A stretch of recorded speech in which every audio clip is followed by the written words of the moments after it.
Nebraska is historically known as a blue blood program when it comes to college football, but in recent years it has not seemed close to that. From 1962 to 2001, the program built by legendary coach Bob Devaney and Tom Osborne won 398 games, 44 more than the second most winning team, Penn State, in that period. During the 15 seasons that followed, Nebraska dropped to 26th nationally in winning percentage, sandwiched between Michigan and Miami. Since 2017, Nebraska has gone 23-45, which is a far cry from what the program used to be. From 2017 to 2021, Nebraska ranked 110th out of 130 FBS programs and better than only 7 programs in the Power 5 when it came to wins. When Scott Frost was hired after leading UCF to a 13-0 record, he was supposed to lead the Cornhuskers back to greatness. In 2 years as Nebraska's starting quarterback, he led the Cornhuskers to a 24-2 record and was a part of 2 national title-winning teams. Instead, as a head coach, Frost put together a 16-31 record before being fired early in the 2022 season. Now, Matt Rhule makes his return to the college game and will look to turn this once great program around. So what led to Nebraska's downfall? Stay tuned to find out. Before we get into Nebraska's downfall, let's go back and take a look at the Cornhuskers' football history. Nebraska began playing football in 1890 as the Old Gold Knights and then the Bug Eaters 2 years later. The first time the term the Cornhuskers was used came when a school newspaper headlined, "We have met the Cornhuskers and they are ours," after an upset victory over Iowa. The term was used to make fun of Iowa at the time. Nebraska State Journal writer Cy Sherman, who would later help create college football's AP poll, was the first to use the term in reference to Nebraska. The nickname caught on quickly and was officially adopted in 1900. Nebraska's first football coach was Dr. Langdon Frothingham, who brought football to Nebraska from the East Coast. They won their first game on Thanksgiving Day, 1890, 10-0 over Omaha YMCA. Frothingham returned to the East Coast after the season, leaving Nebraska without a coach. George Flippin became Nebraska's first African-American player in 1892. Frank Crawford became their head coach in 1893, becoming the first full-time head coach for both Nebraska and Michigan. Under Crawford, they won their first conference championship in 1894. Flippin was the star player that year as well. Eddie N. Robinson and Fielding H. Yost, both College Football Hall of Famers, led Nebraska to a 19-7-1 record from 1896 to 1898. Nebraska quickly turned into a Midwest power in the 1900s under head coach Walter C. Booth, winning 24 straight games at one point. In 1902, they outscored opponents 186-0 en route to a 10-0 season. In 1907, they joined the MVIAA after 9 years as an independent, winning the conference title their first year there. When the MVIAA passed legislation in 1910 requiring football coaches to be full-time faculty members, Cole resigned, feeling he could not manage his farm in Missoula while living year-round in Lincoln. In his final game as head coach, Nebraska beat Haskell 119-0 at Nebraska Field, still the largest margin of victory in program history. Throughout the 1910s, Nebraska continued to find a lot of success, even going on a 34-game win streak, and they saw their first All-American in Guy Chamberlain. They also turned down the opportunity to play in their first Rose Bowl. Nebraska continued to win conference title after conference title until struggling at the end of the decade. In the 20s, they became the only team to beat Notre Dame's Four Horsemen and Knute Rockne.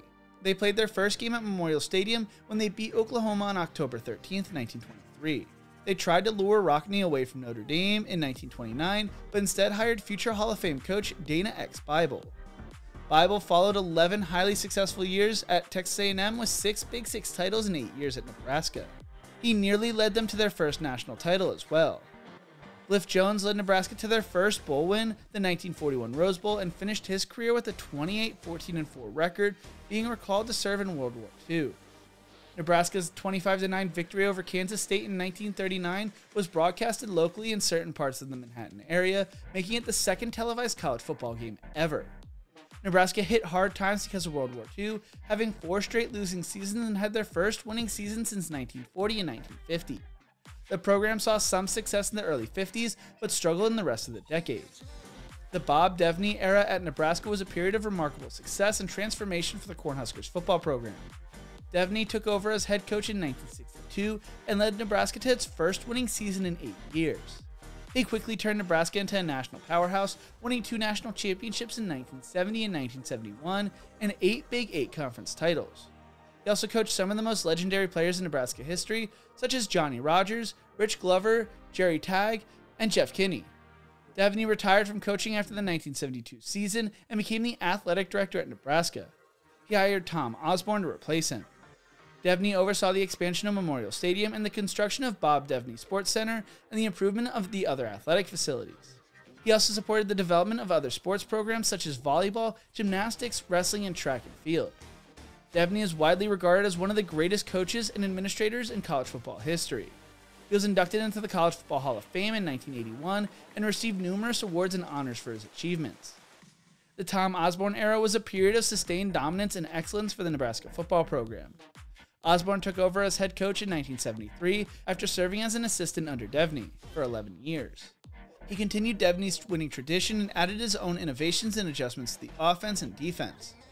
Osborne coached the Cornhuskers for 25 years, from 1973 to 1997, and compiled a record of 255, 49-3, the 4th most wins by any major college football coach. He won 3 national championships in 1994, 1995, and 1997, and 13 conference titles, 12 Big 8 titles, and 1 Big 12 title. He also coached some of the most decorated players in Nebraska history, such as Mike Rozier, Tommy Frazier, Grant Windstrom, and Ahmad Green. Osborne is widely regarded as one of the greatest coaches and leaders in college football history. He was inducted into the College Football Hall of Fame in 1999 and received numerous awards and honors for his achievements.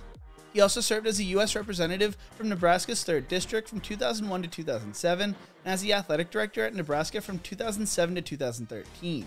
After Osborne retired from coaching, the program would never be the same. But why was that? Well, according to The Athletic, it has been a slow one going back to when Nebraska agreed to concessions that led to the erosion of its talent base and recruiting when the Big 8 expanded to include 4 teams from Texas more than a quarter century ago. Tom Osborne decided to retire in 1997 at the age of 60 after winning 3 national championships in 5 years, which was viewed as a premature retirement. Because of a promise made to Frank Solich, the loyal Nebraska lieutenant took over for Osborne. Solich performed well at Nebraska to most people's standards, but remember, this was a school coming off 3 national titles. 6 seasons in charge, winning 58 of 77 games, was just not good enough in Lincoln. A devastating 2001 loss at rival Colorado stripped Nebraska's aura of invincibility it had built over 50 years. 2 years later, a protracted coaching search directed by self-enamored athletic director Steve Peterson thrust outsider Bill Callahan on Nebraska. He never fit well. Then came Bo Pelini, who took over for Callahan after a losing season in 2007 that included a game where Nebraska was down 38-0 at home against Oklahoma State at the half. Pelini took Nebraska to a pair of Big 12 championship games and to one in the Big 10. But he struggled to break through, and the Huskers adapted slowly to the Big 10 after Osborne as AD and Chancellor Harvey Perlman orchestrated the switch of conferences. Clashes with the Nebraska administration doomed Pelini, along with the litany of unnecessary drama that dragged into the Riley and Frost years. Then came the hiring of Sean Eichhorst to lead the athletic department in 2012, which was doomed from the start without Osborne's support. They then went in the completely other direction when they hired Bill Moose 5 years later from the Pac-12. Moose did bring in Frost, but did not provide the support and oversight for a major turnaround. Mitch Sherman from The Athletic writes, "No single answer explains the nosedive." The hiring of Scott Frost was viewed as a homecoming and hopeful revival for the Nebraska football program. Frost was a former Husker quarterback who led Nebraska to a share of national championships in 1997 under Tom Osborne. He had also coached at UCF for 2 seasons, turning an 0-12 team into a 13-0 team that claimed the national title in 2017. Frost was widely considered as the top candidate for Nebraska, and many fans and media members praised the move as a perfect fit. Frost was seen as a young, innovative, and energetic coach who understood the culture and tradition of Nebraska football. He also brought with him a fast-paced offense and aggressive defense that had been successful at UCF. However, Frost's tenure at Nebraska did not live up to the hype and expectations. He struggled to win close games. He never won more than 5 games in a season, never went to a bowl game, and never finished higher than 5th in the Big Ten West Division. He also faced criticism for his game management, staff decisions, and public comments. Frost was fired after 4 seasons at Nebraska with a record of 15-29 overall and a 10-26 record in conference play. His firing was seen as a disappointing end to a once promising hire that failed to deliver on its potential. Now Nebraska will turn to former Carolina Panthers head coach Matt Rhule to right the ship. Rhule is known for having turned around both Temple and Baylor as their head coach, almost taking Baylor to the college football playoffs in 2019. Rhule has a 47-43 overall record and is known for his recruiting abilities and player development. The hiring of Matt Rhule at Nebraska was viewed as a bold and exciting move by many fans and analysts. He has a reputation for being an innovative and adaptable offensive mind who could develop quarterbacks and recruit well. However, some people also expressed some doubts and concerns about Rhule's fit at Nebraska. Some wonder if he would be able to adjust to the Big Ten Conference and compete with the likes of Ohio State, Michigan, and Wisconsin. Others question his loyalty and commitments, given that he left Temple and Baylor after 4 years each and had a short tenure with the Panthers. Some also point out that he inherited a Nebraska team that had gone 3-9 in 2022 under Scott Frost and faces a tough schedule in 2023. There's an air of excitement for the Nebraska football program going into the season, though. Amid the losing, though, a light shines. Nebraska football is not dead. So why is there still a lot of hope surrounding the Nebraska football program after so much disappointment? There's still a lot of passion surrounding the Cornhuskers program, and the football team needs to tap into it. The program also seems to be all in on the NIL world, and if done right, could return the team back to its glory days. Athletic Director Trev Alberts returned to Nebraska a few years back, and he arrived just days after the NIL legislation was passed. Nebraska had a plan in place, but credits Alberts for pushing forward and working to secure every piece of revenue that he could get at to keep the school viable as the stakes escalated nationally. Nebraska recently walked away from a 12-year, $215 million multimedia rights deal with JMI Sports to keep its operations in-house. They also launched the NVEST program, which awards athletes for their success in the classroom. ABM also announced the creation of the N100, a specific collective that allows businesses and individuals to support athletes. Under the umbrella of N100 exists N250, an opportunity to directly support the NIL endeavors of position groups. N250 Power, for instance, collects money for tight ends and linebackers. There were just over 66,000 fans at the spring game this year, which is more than last year, but not where it once was. Going to this year, Nebraska will hope to make it back to a bowl game and could realistically win 6 games with wins against Colorado, Northern Illinois, Louisiana Tech, and Northwestern, losses against Minnesota, Michigan, Illinois, Michigan State, Wisconsin, and Iowa, as well as toss-ups against Purdue and Maryland. Personally, I don't know if I see Nebraska making it to a bowl game this year, but would not panic. This is year 1 under Matt Rhule, and there's a lot of rebuilding that needs to be done. If Nebraska wants to become a contender to the Big Ten down the road, they need to give Rhule time to build the program he wants.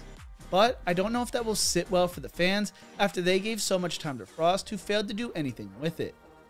I don't know if Nebraska will ever be able to compete for national titles consistently again, but I think they're a program that could be on the rise. What do you think? How will Nebraska do this year, and can Matt Rhule turn the program around? Let me know in the comment section below. If you enjoyed this video, make sure to check out one of my other videos right here. Thank you so much for watching, and as always, remember to embrace the grind.